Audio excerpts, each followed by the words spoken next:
أعوذ بالله من الشيطان الرجيم بسم الله الرحمن الرحيم السلام عليكم ورحمة الله وبركاته.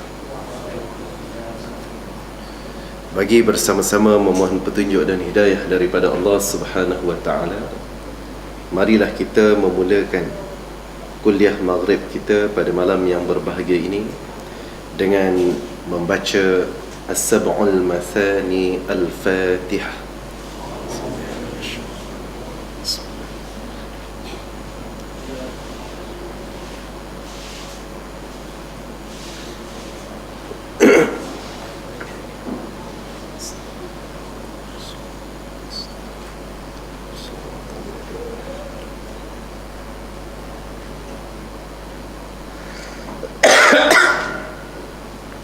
الحمد لله رب العالمين نحمده ونستعينه ونستودعه ونستغفره ونعوذ بالله من شرور أنفسنا وسيئات أعمالنا إنه من يهده الله فلا مضل له ومن يضلل فلن تجد له وليا مرشدا. أشهد ونشهد أن لا إله إلا الله وحده لا شريك له ونشهد أن محمدا عبده ورسوله. اللهم صل على سيدنا محمد وعلى آله وأصحابه الكرام. فأما بعد.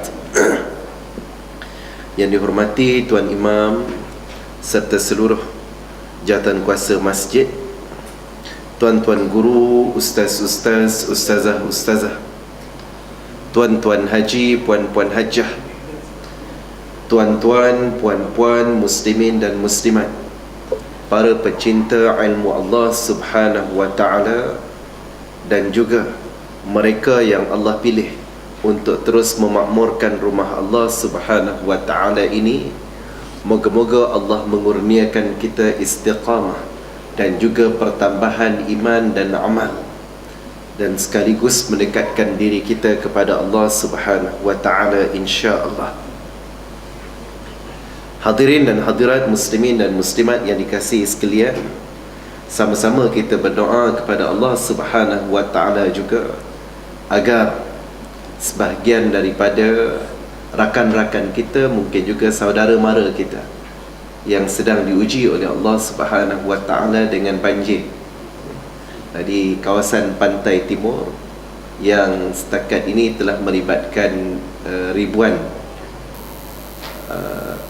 yang terlibat, yang terpaksa dipindahkan ke pusat-pusat pemindahan. Mudah-mudahan dipermudahkan urusan mereka, dan kita juga wajar berdoa kepada Allah, moga-moga Allah mempermudahkan urusan dan tidak menghadirkan ujian yang lebih berat dan besar, termasuklah di kawasan yang berdekatan dengan kita. Meskipun beberapa kali telah ada puting beliung dan juga beberapa kejadian yang biasanya tidak berlaku, yang sememangnya Allah Subhanahu wa ta'ala menghadirkan, sama ada banjir, sama ada puting beliung, sama ada angin taufan, ribut dan seumpamanya, adalah sebagai tanda-tanda kekuasaan Allah Subhanahu wa ta'ala, yang Allah nak bagi peringatan kepada manusia yang kadang-kadang mereka berasa hebat, yang kadang-kadang mereka berasa bahawa seakan-akan tiada keperluan lagi kepada hidup bertuhan. Maka Allah datangkan ujian-ujian yang seumpama ini, pastinya menjadi suatu ingatan agar memang Allah Subhanahu wa ta'ala hantarkan utusan-utusan Allah Subhanahu wa ta'ala ini bukan untuk menzalimi mana-mana pihak, tetapi Allah Subhanahu wa ta'ala memberikan peluang dan ruang kepada hamba-hambanya untuk beringat, untuk kembali ke jalannya. Itu pun hadirin dan hadirat muslimin dan muslimat yang dikasihi sekalian, dalam keadaan-keadaan yang diberikan peringatan itu pun kita masih lagi membaca berterus-terusan perlakuan maksiat dan perkara-perkara yang seakan-akan tidak cuba mengambil pengajaran dan pengiktibaran daripada ingatan Allah Subhanahu wa taala, daripada kes pendedahan hamba Allah yang mengaku berzina dengan janda dalam tempoh yang agak lama, ya, dalam lebih kurang 6 tahun. Dan kita tengok respon daripada masyarakat. Alasan yang diberikan oleh Mamat ni adalah katanya isteri dia baru masam, dan tidak seumpama ketika mana awal-awal dikahwini dulu. Maka saya tidak cuba untuk mengulas soal macam mana hukum masam, manis, pahit dan seumpamanya. Namun begitu, kalau kita tengok respon masyarakat kepada perkara-perkara yang seumpama ini, yang menjadi perbahasan mereka adalah siapa lebih masam, suami ke, isteri ke, siapa yang sepatutnya menghilangkan kemasaman. Maknanya difokuskan kepada perkara yang berkenaan, dan tiada yang cuba untuk mengetengahkan. Bila ia merupakan suatu pengakuan, hadirin dan hadirat muslimin dan muslimat, pengakuan berzina ni, dia adalah satu jenayah. Tapi kita tak baca sama ada statement daripada Jabatan Agama ataupun statement daripada mana-mana pihak untuk contohnya mendesak diambil tindakan yang sewajarnya. Seumpama kita tengok desakan-desakan bila ada satu video seorang lelaki yang agak berumur juga, seorang lelaki Cina yang berumur dan meludah ke cermin kereta, dan kemudian dia bengkokkan wiper tu, immediate setelah beberapa jam ataupun sehari lah viral video ataupun gambar yang membabitkan lelaki yang berkenaan. Hari ini kena tangkap dah, dan akan dikenakan, dijatuhkan hukuman, akan dibicarakan atas beberapa pertuduhan. Namun begitu, bila berlaku di sana pengakuan yang membabitkan zina yang lebih besar pastinya daripada kes meludah, daripada kes patahkan wiper, masyarakat hanya membincangkan dan hanya fokuskan kepada soal masam dan masin sahaja. Maka tuan-tuan muslimin dan muslimat, ini antara perkara yang kita rasakan akan semakin membuka ruang dan melihat betapa bila tidak dilaksanakan tuntutan-tuntutan Allah Subhanahu wa taala, maka masyarakat pun seakan-akan telah normalize, kira berasa biasa aja. Jenayah-jenayah yang membabitkan perzinaan, jenayah-jenayah yang membabitkan minum arak, jenayah-jenayah yang ini jenayah, crimes dalam Islam, ia adalah perkara-perkara jenayah yang sepatutnya dijatuhkan hukuman yang lebih berat dan juga dikenakan tindakan yang sewajarnya. Tetapi ini yang berlaku, senario yang berlaku. Maka tuan-tuan muslimin dan muslimat yang dikasihi sekalian, hatta yang semalam dikejutkan pula dengan kenyataan yang menyatakan parts of pembelian tiket ini, pembelian tiket mas adalah inclusive of penyediaan hidangan yang membabitkan arak. Tuan-tuan muslimin dan muslimat, in principle kita memang menolak secara tegas, dan juga seboleh mungkin kalau ada ruang dan juga wajar untuk kita buat desakan-desakan agar dibersihkan pesawat mas, ataupun perkhidmatan tak mesti mas lah, mungkin Air Asia, mungkin Firefly, mungkin juga Malindo dan seumpamanya, yang Malaysian base ini, yang boleh untuk kita buat desakan-desakan yang sewajarnya agar dibersihkan daripada hidangan-hidangan arak dan yang seumpama dengannya. Pun begitu, kita tidaklah pula ke peringkat nak kira overreact. Contoh katakan kita tak nak beli tiket kapal terbang ke, ataupun dia sebenarnya difahami bagaimana bila kita beli tiket, in principle tiket kita tu adalah untuk perkhidmatan yang berkenaan, dan dalam masa yang sama tidaklah bermakna jatuh hukum haram pula untuk kita beli tiket kapal terbang. Tak kira lah, itu baru mas. Kalau flight lain sekalipun memang akan ada, melainkan beberapa perkhidmatan penerbangan yang memang kalau tak silap Royal Brunei sahaja setakat ini yang memang free daripada alkohol ni. Ada yang lain ke tuan-tuan? Saudi Arabia untuk sektor ke Mekah tu confirm lah tak ada, tapi ke tempat lain wallahualam. Tapi memang terlalu sedikit lah. Kalau katakan Saudi Arabia dan kemudian Royal Brunei, dua tu saja. Yang lain-lain memang ada. Namun begitu, ia bukan bermakna bila kita beli tiket tu dia jadi hukum haram ke ataupun syubhah. Sebab condition dia adalah yang bertanggungjawab menggunakan untuk pembelian arak dan seumpamanya adalah mas, yang kita boleh anggap sebagai third party lah. Maknanya tidaklah bila kita bayar RM1,000, RM2,000 itu akan direct kepada pembelian arak. Tetapi usaha untuk menegah dan juga mencegah ini perlu untuk diusahakan. Dan sememangnya sekiranya kita bersatu hati dan juga mengambil sikap yang tegas, perkara-perkara yang seumpama ini akan dapat untuk kalaupun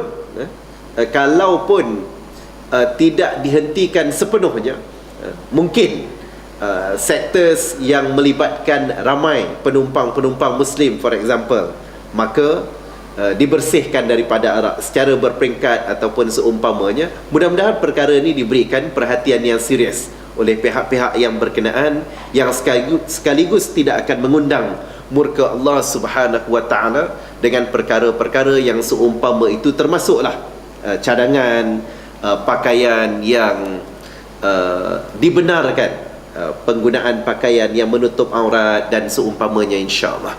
Muslimin, hadirin dan hadirat yang dikasihi sekalian, insya-Allah kita akan sambung sedikit perbincangan kita berkenaan hadis baginda sallallahu alaihi wasallam. Kita ke halaman yang ke-16.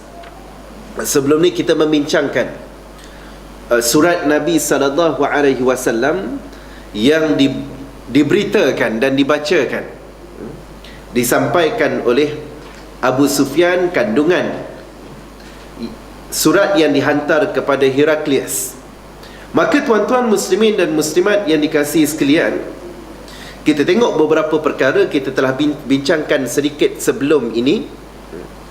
Kalau boleh untuk kita tengok daripada perenggan, wahai ahli kitab.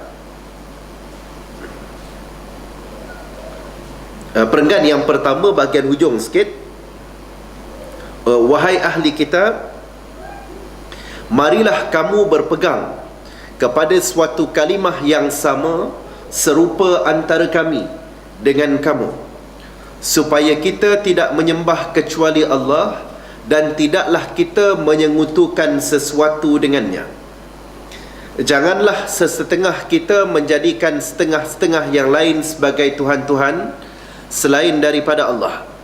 Maka sekiranya mereka berpaling, maka katakanlah olehmu, persaksikanlah oleh kamu bahawa kami adalah orang-orang Islam. Hadirin dan hadirat, muslimin dan muslimat yang dikasihi sekalian, ini sebahagian daripada surat yang dihantar oleh Nabi sallallahu alaihi wasallam kepada Heraklius, Maharaja Rom.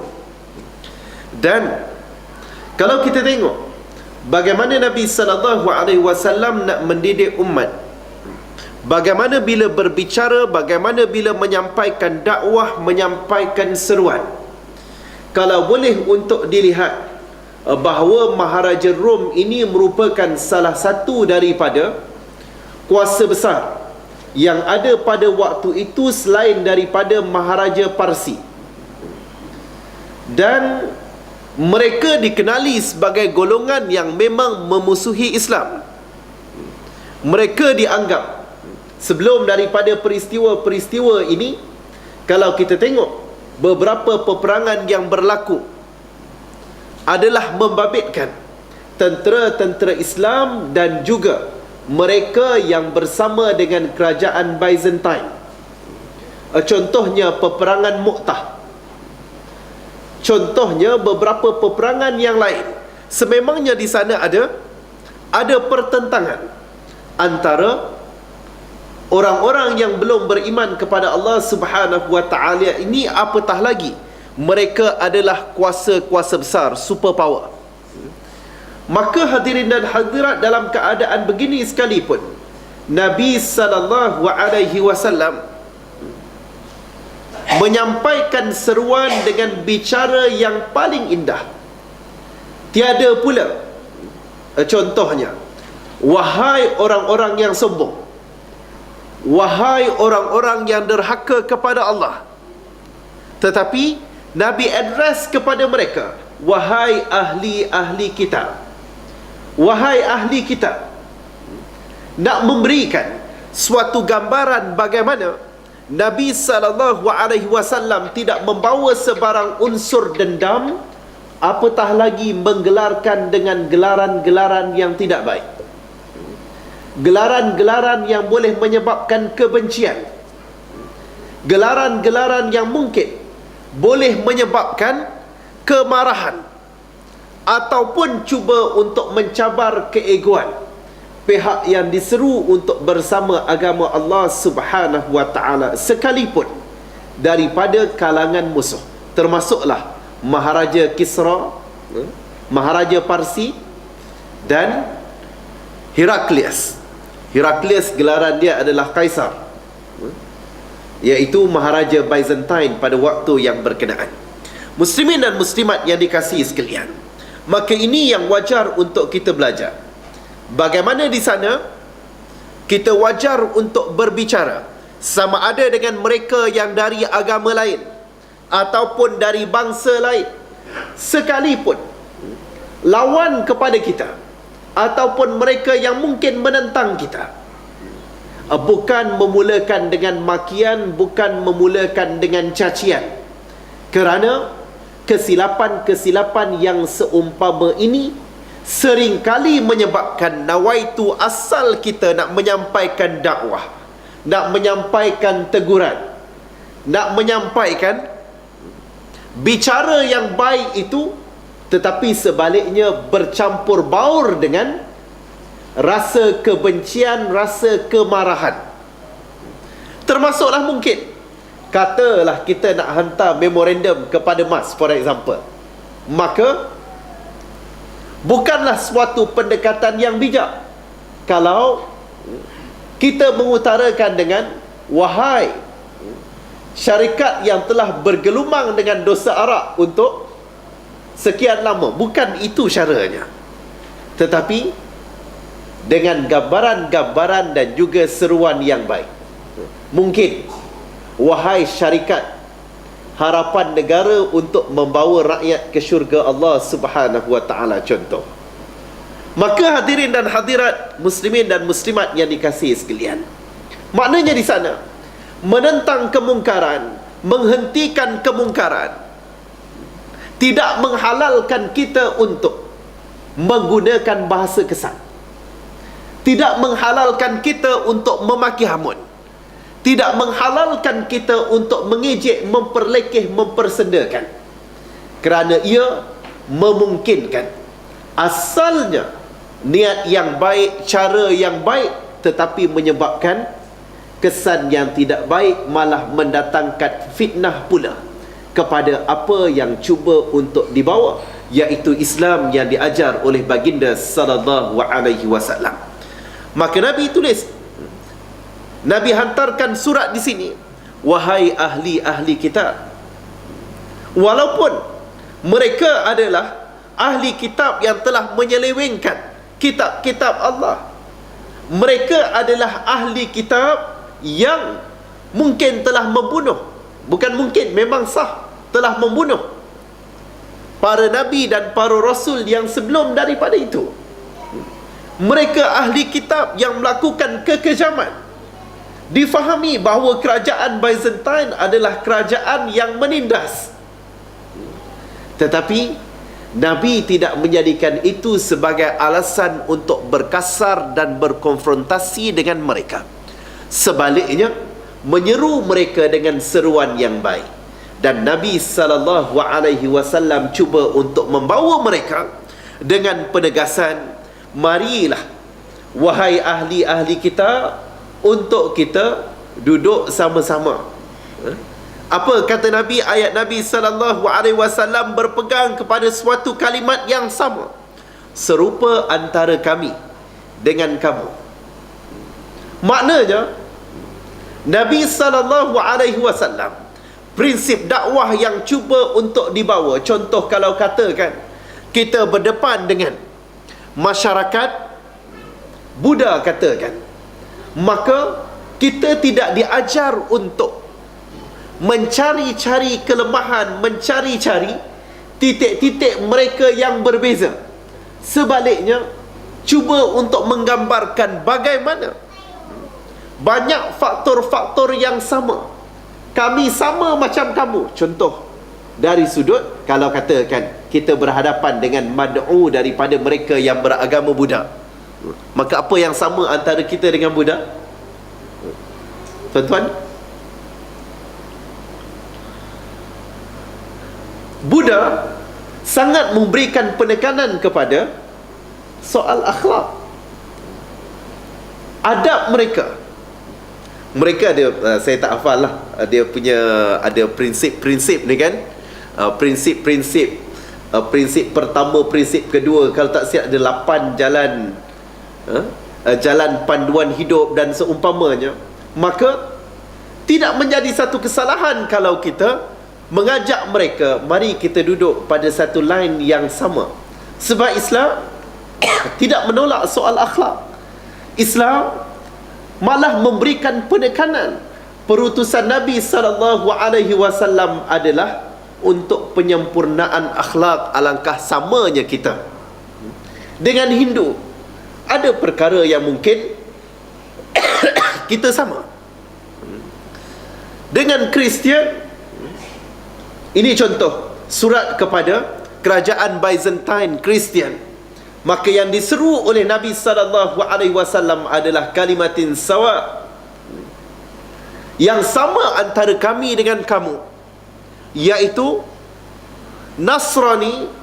Walaupun mereka menyelewengkan kitab-kitab, walaupun mereka ada yang membawa pendekatan konsep Trinity dan seumpamanya, tetapi mereka tidak menolak Allah Subhanahu wa ta'ala. Maknanya mereka bukan sekular.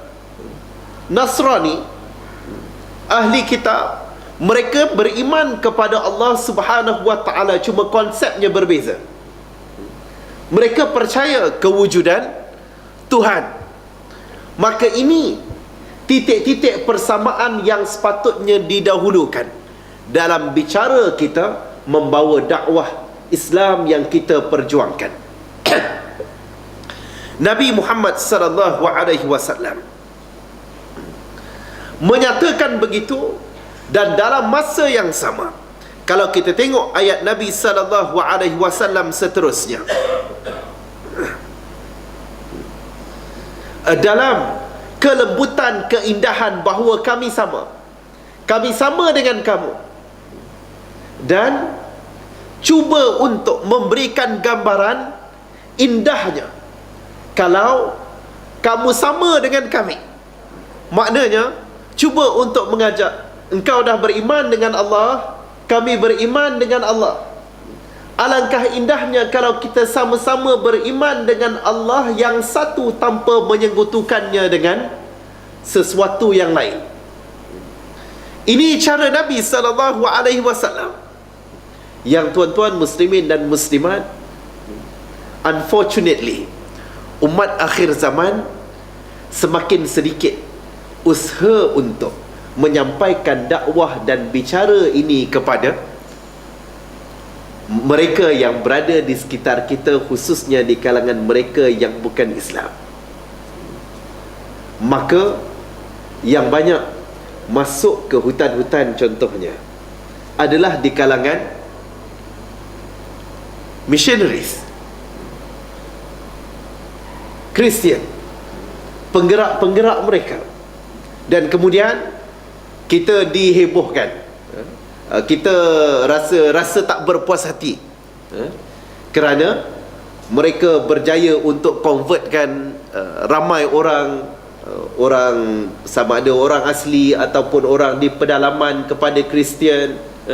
Kalau tuan-tuan berkesempatan ke Sabah, kita boleh tengok bagaimana dia bukan setiap kampung sahaja, tetapi almost setiap lorong, setiap jalan ni akan ada dia punya yelah, gereja ni tak semestinya besar pun.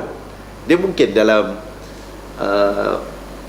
saiz rumah-rumah biasa sahaja, tetapi bagaimana pesatnya dan gigihnya mereka menyampaikan diayah-diayah yang berkenaan dengan agama Kristian.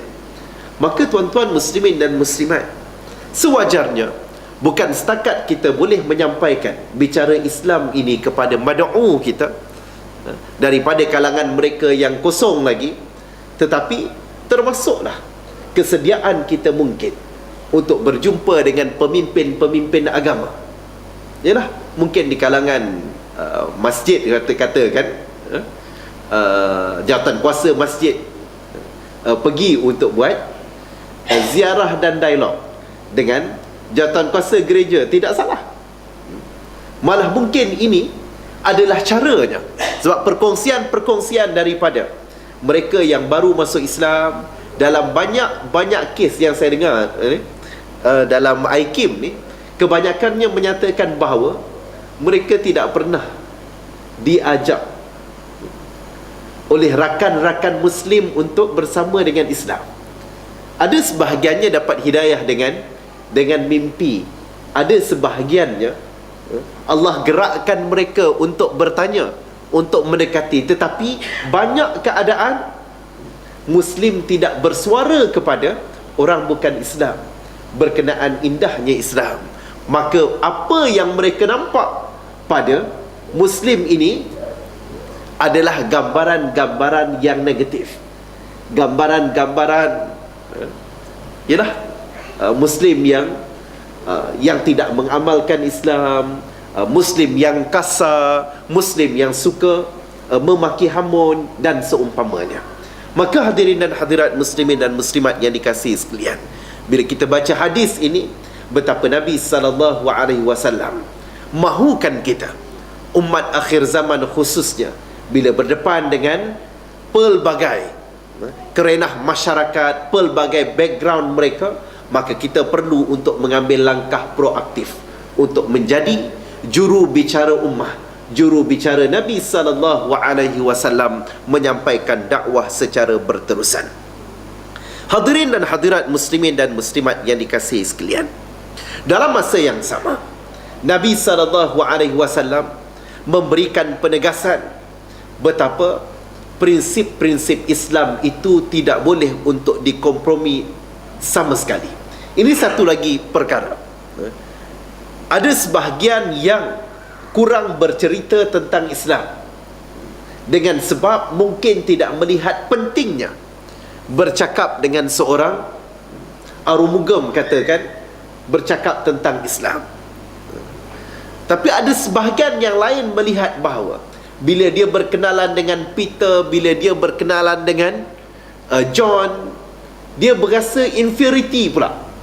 Dia berasa rendah diri untuk bercakap berkenaan Islam yang dimiliki.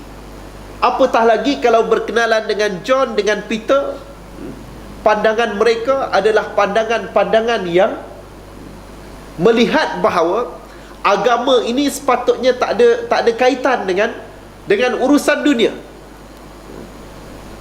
Kita biasa tengok di kalangan masyarakat barat yang memang mereka dah tolak agama ke tepi dah. Kejayaan daripada usaha sekularisasi. Sekular ni bukan setakat menghantui Muslim sahaja, tetapi juga lebih dulu lagi daripada kalangan mereka yang beragama Kristian. Maka yelah, walaupun sejarahnya mungkin ada sejarah yang tersendiri, tetapi penolakan dan pemisahan ini telah menyebabkan agama mereka hanya tinggal ritual dan juga cultural activities semata-mata. Dia lebih kepada budaya. Maka mereka celebrate Christmas, tetapi mereka bukanlah mereka yang benar-benar mengamalkan apa yang diajar dalam Kristian. Maka tuan-tuan muslimin dan muslimat yang dikasihi sekalian, kesimpulan daripada ini memberikan penegasan betapa kesantunan di dalam dakwah tidak sesekali mengajar kita untuk menjadi inferiority pula, untuk berasa rendah diri, rasa bersalah, rasa malu nak mengaku keindahan Islam, kehebatan Islam. Yang sepatutnya kita adalah golongan yang akan berasa izzah untuk bercerita tentang Islam. Islam menyediakan penyelesaian kepada masalah sosial. Islam menyediakan penyelesaian kepada masalah ekonomi. Islam ada sistem banknya, Islam ada sistem pendidikannya, dan Islam ada segala-galanya yang menyebabkan kita berasa seronok dan tidak mahu berhenti untuk berbicara tentang Islam. Ini yang wajar untuk kita bina dan kita amalkan dalam usaha kita menyampaikan agama Allah Subhanahu wa ta'ala. Hatta katakan kita berdepan berdialog dengan golongan seumpama golongan anti hadis, golongan yang memang sekularis, yang menyatakan bahawa urusan agama ini adalah urusan individual, urusan private. Dia bukan suatu perkara yang perlu untuk berlaku campur tangan, sama ada oleh rakan-rakan, jiran, hatta negara pun tak boleh untuk campur tangan dalam urusan individual agama perseorangan. Maka tuan-tuan muslimin dan muslimat, dalam hal yang seumpama ini, kita perlu untuk berbicara dengan prinsip-prinsip Islam dan ketegasan betapa Islam adalah suatu perkara yang tidak sama sekali boleh untuk dipisah-pisahkan daripada sebarang urusan yang Allah Subhanahu wa ta'ala takdirkan ia dengan wajah duniawi. Yang sekaligus bila Nabi SAW kemukakan surat ini, ia memberikan kefahaman kepada kita atas stand apa Nabi SAW sampaikan surat ini, tuan-tuan.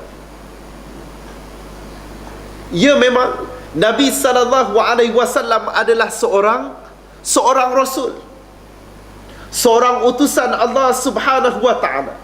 Tetapi lebih daripada itu, Nabi tidak akan mampu dan Nabi tidak akan laku suratnya tanpa Nabi mempunyai kuasa politik, kuasa pemerintahan. Surat ini adalah surat daripada Nabi SAW yang dibaca oleh Heraklius, yang dibaca oleh Maharaja Parsi, yang dibaca oleh pembesar-pembesar yang lain yang Nabi utus surat kepadanya, dengan sebab Nabi menghantar itu atas kapasiti sebagai seorang pemerintah, sebagai seorang penguasa. Maka hadirin dan hadirat, dia juga memberikan suatu penegasan betapa Nabi SAW memperjuangkan agama Allah Subhanahu wa ta'ala untuk ditegakkan kuasa dengan Islam, yang sekaligus memberikan kefahaman kepada seluruh muslim dan muslimah Islam yang ada pada diri kita. Bukan sekadar dituntut penterjemahannya dengan kebolehan kita menunaikan salat. Bukan sekadar dituntut terjemahannya dengan kemampuan kita untuk menunaikan zakat. Tetapi lebih daripada itu adalah Islam yang kita miliki perlu untuk diperjuangkan agar Islam ini diletakkan pada tempat yang sewajarnya sekaligus memerintah di atas muka bumi Allah Subhanahu wa taala. Ini istilah yang digunakan contohnya oleh ulama Islam seumpama Al-Mawardi.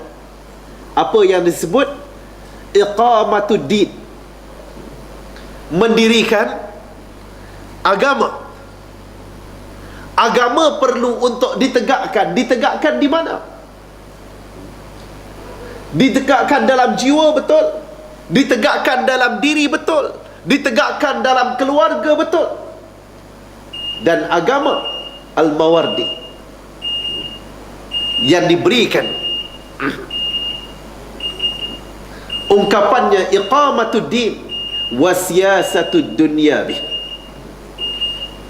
Bukan setakat ditegakkan dalam konteks individual, bukan setakat ditegakkan dalam konteks di masjid, di surau, tetapi agama ini adalah suatu perkara yang sepatutnya menjadi teras di dalam menyusun atur siasatud dunya bih. Siasah terjemahan langsungnya adalah politik, tetapi kalau boleh untuk diberikan kefahaman yang lebih tepat di sini adalah bagaimana menyusun atur, mentadbir, govern,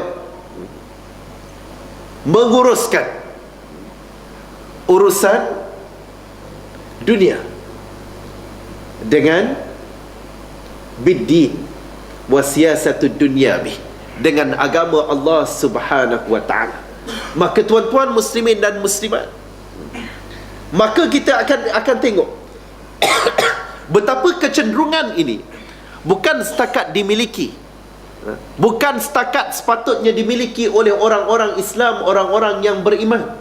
Tapi kalau kita tengok seorang sosialis katakan, dia akan meletakkan sasaran untuk membina sebuah negara sosialis. Malah sosialis biasanya akan meletakkan aim untuk membina sebuah pemerintahan dengan ideologi komunis. Seorang sekularis akan meletakkan sasaran untuk membina sebuah pemerintahan sekular. Seorang yang berideologi kapitalis akan bermati-matian untuk memperjuangkan, sama ada dalam bentuk pendidikan, sama ada dengan ceramah, sama ada dengan kempen, untuk memastikan ideologinya ditegakkan. Tiba-tiba seorang muslim, seorang muslimah meletakkan hasrat untuk membina sebuah negara sekular. Maka tuan-tuan muslimin dan muslimat, pastinya di sana ada something wrong somewhere.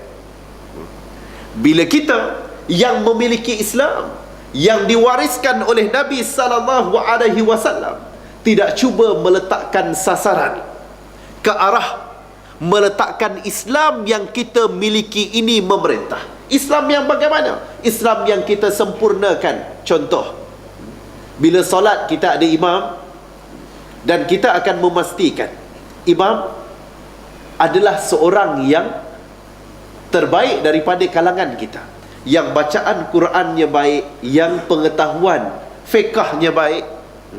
Maknanya kita tidak akan memilih orang yang paling lekeh. Kita tidak akan memilih seorang imam adalah orang yang solatnya on off. Kita akan pilih seorang yang paling kita anggap sebagai paling bertakwa, baik zahir dan batinnya.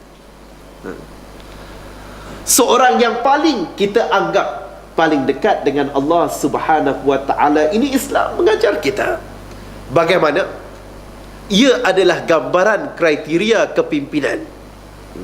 Mengapa tiba-tiba dalam hal yang lain kita tidak menjadikan formula yang sama dalam solat yang kita kerjakan, kerana bukan sedikit di kalangan umat yang melihat bahawa agamanya ada pada solat, tetapi solat ini seakan-akan tiada kaitan dengan pengurusan sebuah pejabat. Solat ini seakan-akan tiada kaitan dengan pengurusan sebuah sekolah. Solat ini seakan-akan tiada kaitan dengan pengurusan sebuah negeri, negara dan seumpamanya. Sebab tu tuan-tuan muslimin dan muslimat tak perlu fikir jauh. Malah ada yang melihat bahawa solat tak ada kaitan dengan pembinaan sebuah keluarga. Maka jangan pelik kalau kita melihat ada dalam mana-mana keluarga, katalah satu keluarga tu ada 7 orang ahli keluarga, 7 orang ni sembahyang asing-asing. Tidak pelik, sebab dalam pemikirannya dia tak ada kaitan. Tak ada kaitan solat seorang anak dengan pembinaan sebuah keluarga yang sempurna. Pada pemikiran seorang bapa, tak ada kaitan solatnya dengan bagaimana dia nak membesarkan anak.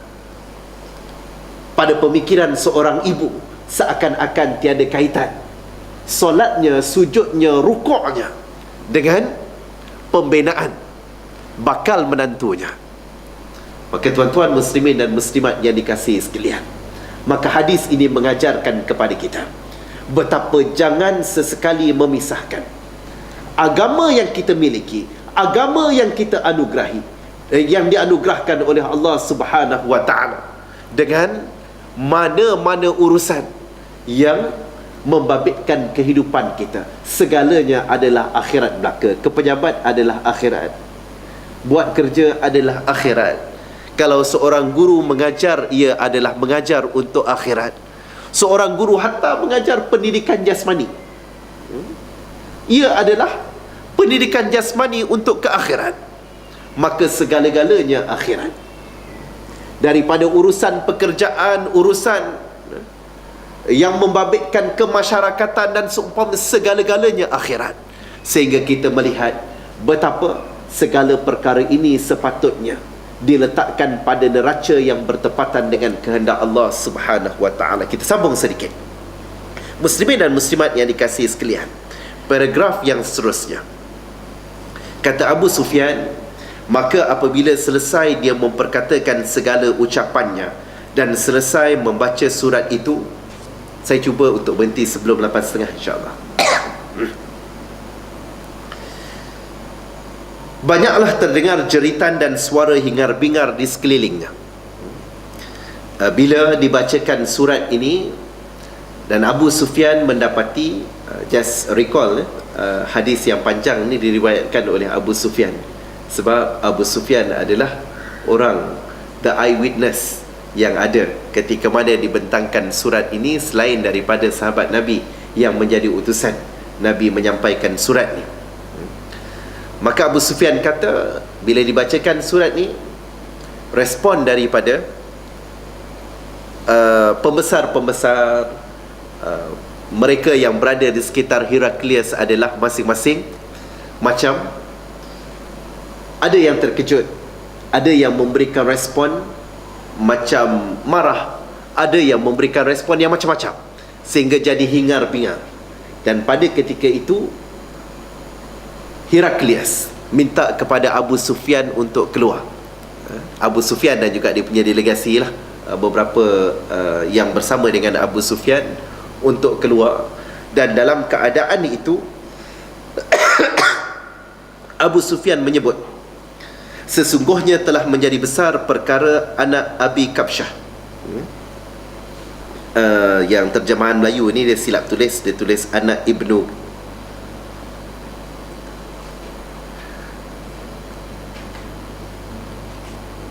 anak Ibni Kabsyah.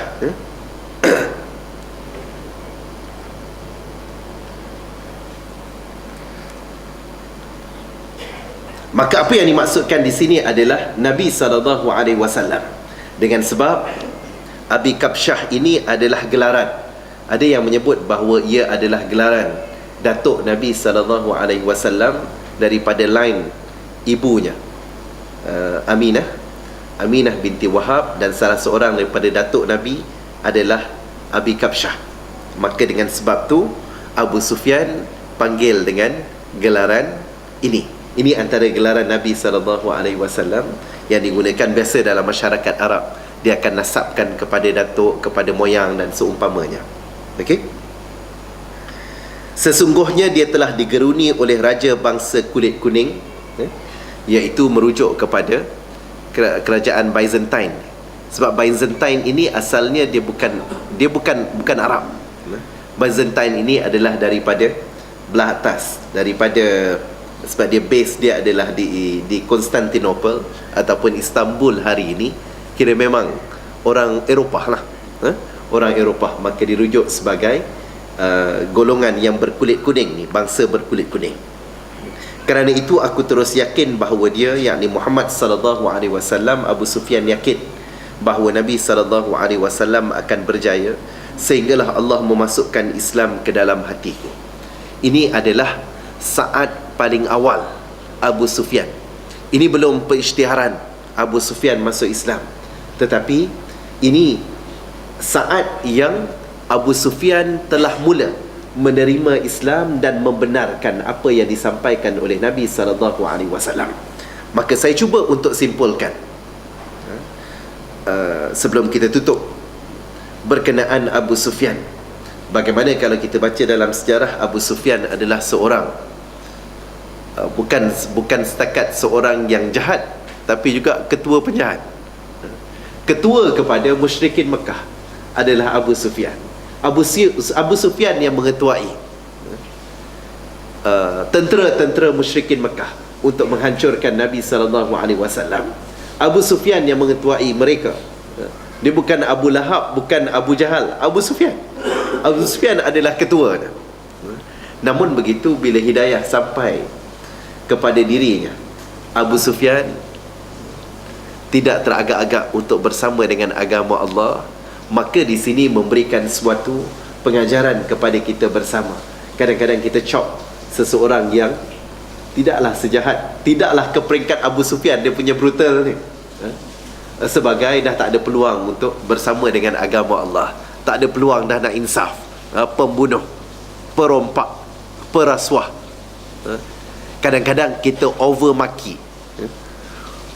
kita memaki orang-orang yang melakukan kejahatan sampai ke peringkat kita bukan sekadar membenci kejahatan yang dilakukan, tetapi kita benci batang tubuh. Ini yang sepatutnya kita perbetulkan. Abu Sufyan, tuan-tuan muslimin dan muslimat, dalam jahat-jahat Abu Sufyan ni, dia produce anak-anak penulis wahyu. Siapa dia? Muawiyah bin Abi Sufyan, Yazid bin Abi Sufyan adalah tokoh-tokoh hebat, para sahabat yang bersama dengan Nabi SAW. Jahat-jahat brutal Abu Sufyan ni, Muawiyah, Yazid adalah mereka yang mencatatkan wahyu yang diturunkan kepada Nabi SAW. Lebih hebat daripada itu, Abu Sufyan melahirkan seorang isteri Nabi SAW, iaitu Ramlah. Ramlah adalah salah seorang daripada anak perempuan Abu Sufyan. Nama Ramlah, atau lebih dikenali sebagai Ummu Habibah binti Abi Sufyan, antara orang yang awal masuk Islam. Memang jauh lebih awal daripada bapaknya Abu Sufyan. Ramlah masuk Islam awal. Antara yang terawal sehingga dicatatkan Ramlah ataupun Ummu Habibah binti Abi Sufyan ini adalah antara yang berhijrah ke Habsyah, nak cerita masuk Islam awal ni. Dan ditakdirkan pada waktu itu pernikahan yang pertama dengan Ubaidillah bin Jahsh. Ubaidillah bin Jahsh asalnya adalah seorang lelaki yang baik, namun begitu bila dia berhijrah ke Habsyah, dia panjang ceritanya lah Ubaidillah ni, tetapi diringkaskan cerita, Ubaidillah bila berpindah ke Habsyah, lama kelamaan dia terinfluence kembali untuk kembali kepada agama Nasrani, dengan sebab-sebab yang tertentu lah. sehingga menyebabkan dia kembali kepada agama Nasrani dan mati di dalam keadaan dia Nasrani. Sehingga pada waktu yang berkenaan, ada yang menyebut pada waktu itulah mereka berpisah, ada yang menyebut mereka berpisah ialah pada waktu itu kita tak boleh samakan dengan zaman telah sempurna hukum hakam yang membabitkan perkahwinan, talak, cerai dan seumpamanya. Maka ada yang menyebut bahawa bila dia meninggal dunia pada waktu itulah Ramlah telah telah berseorangan, dan sehingga beberapa ketika sampai lamaran daripada Nabi SAW yang disampaikan melalui Najasyi. Dan selepas daripada itu, bila Ummu Habibah juga berpindah ke Madinah dari Habsyah dengan dihantarkan oleh Raja Najasyi pada waktu itu, pada waktu itulah telah bersatu dengan Nabi SAW. Hadirin dan hadirat muslimin dan muslimat, nak cerita bagaimana keluarga Abu Sufyan bukan calang-calang orang. Ya, isterinya Hindun binti Abi Sufyan, kita baca dalam sejarah, kita akan rasa macam nak marah. Memang marahlah. Bila kita baca Hindun, mamah jantung hati Saidina Hamzah. Namun begitu, mereka adalah yang Allah Subhanahu wa ta'ala berikan gambaran. Mereka adalah seorang yang ganas, seorang yang jahat, tetapi berakhir dengan husnul khatimah. Termasuklah Abu Sufyan. Abu Sufyan selepas daripada dia masuk Islam, dia tidaklah menuntut jawatan yang hebat-hebat ataupun seumpamanya, tapi sebaliknya menjadi tentera-tentera yang bersama-sama memperjuangkan agama Allah Subhanahu wa ta'ala. Dan akhirnya Abu Sufyan sempat berperang dengan Nabi SAW. Dalam peristiwa Taif dinyatakan bagaimana Abu Sufyan cedera sebelah matanya, dan dia tunjuk kepada Nabi SAW, kalau mungkin Nabi boleh tiup-tiup ke, bagi sembuh ke. Kemudian Nabi sebut bagaimana ini adalah dia nak kekal kira cedera begitu sebagai tanda dia mencari jalan ke syurga Allah Subhanahu wa ta'ala, mencari keredaannya dengan berjihad di jalannya, ataupun bagaimana. Maka Abu Sufyan berasa it's okay untuk cedera yang berkenaan, dan kemudian sekali lagi cedera dalam perang yang seterusnya, dalam perang Yarmouk, maka telah menyebabkan kecederaan yang parah kedua-dua belah mata. Namun begitu, Abu Sufyan dipanjangkan umurnya, dia sampai ke zaman pemerintahan Saidina Uthman bin Affan, sehinggalah beliau meninggal dunia dengan husnul khatimah. Begitu juga dengan isterinya Hindun. Maka tuan-tuan muslimin dan muslimat, sama-sama kita menjadi mereka yang positif kepada macam mana jahat sekalipun seseorang itu. Kita jangan overkill dengan cacian, dengan makian yang bimbang-bimbang, ia akan jadi backfire kepada kita. Okey, kita semua, kalau katakan seseorang melakukan kemungkaran, seseorang melakukan kejahatan, yang perlu untuk dibenci adalah maksiat itu. Yang perlu untuk dibenci adalah kejahatan itu. Yang perlu untuk ditegah adalah kemungkaran itu. Bukannya memaki-maki pula dengan tambahan-tambahan makian. Contohnya, seorang yang jahat itu berbadan gempal, katakan, maka kita akan tengok si boroi itu, sedangkan tak ada salah pada masalah kesihatan tu lain lah, itu isu lain. Tetapi tiada dosanya pada badan gempal dia. Yang salah mungkin dengan kekejaman yang dilakukan, yang salah mungkin pada kejahatan yang dilakukan. Maka jangan sesekali berlebih-lebihan di dalam menyatakan, mengejek-ngejek dan juga merendah-rendahkan seseorang bukan pada perkara yang sebenarnya adalah kemungkaran, kejahatan yang sepatutnya ditegah dan dicegah. Muslimin dan muslimat yang dikasihi sekalian, saya kira cukup sekadar tu perkongsian pada malam ini. Moga-moga kita berdoa kepada Allah Subhanahu wa ta'ala menjadikan kita, ya Allah telah berikan peluang, kita bukan Abu Sufyan. Kita dilahirkan oleh Allah Subhanahu wa ta'ala dengan semangat seorang yang rajin pergi masjid, yang rajin pergi kuliah. Maka kita berdoa mudah-mudahan Allah Subhanahu wa taala akhirkan kita dengan husnul khatimah dan bukan sebaliknya. Dan kita doa juga mudah-mudahan kalau mungkin ada di kalangan saudara mara kita, kalau mungkin ada di kalangan jiran-jiran kita, ya, yang mungkin hari ini belum solat lagi, yang mungkin hari ini bukan di kalangan mereka yang menjaga perkara-perkara yang membabitkan riba dan seumpamanya, kita doa mudah-mudahan Allah memberikan hidayah kepada mereka. Dan antara cara sampainya hidayah ini adalah kita menjadikan lidah-lidah kita sebagai bicara yang akan melunakkan hati-hati mereka bersama-sama dengan agama Allah. Moga-moga Allah terus memberikan kita istiqamah di atas jalannya. A'udzubillahi minasyaitanirrajim. Bismillahirrahmanirrahim.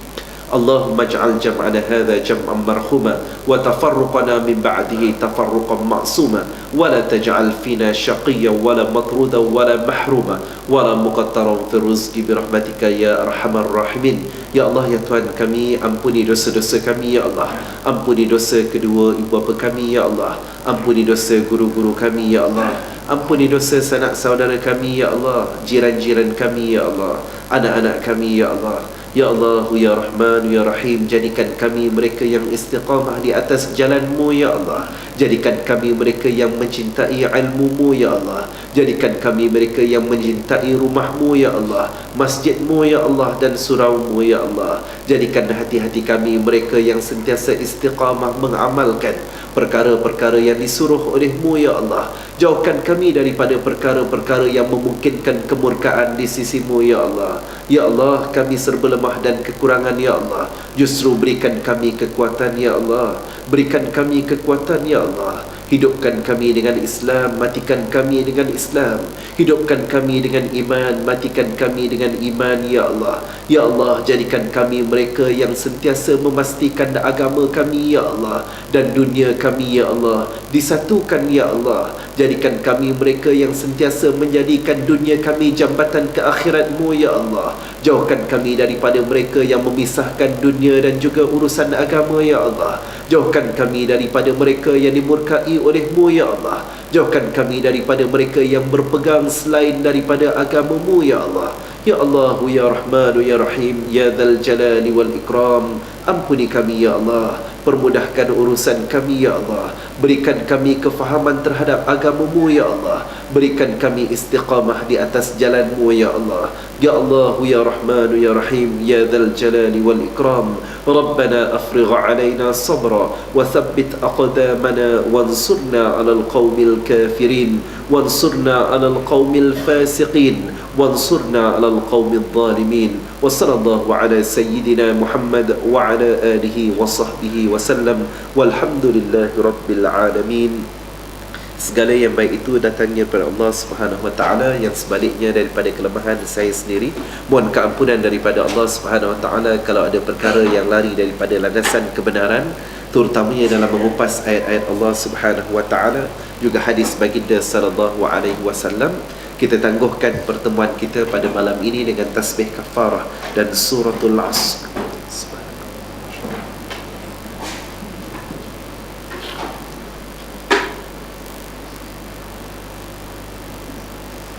أقول قولي هذا واستغفر الله العظيم لي ولكم وبالله الهداية والتوفيق والسلام عليكم ورحمة الله وبركاته.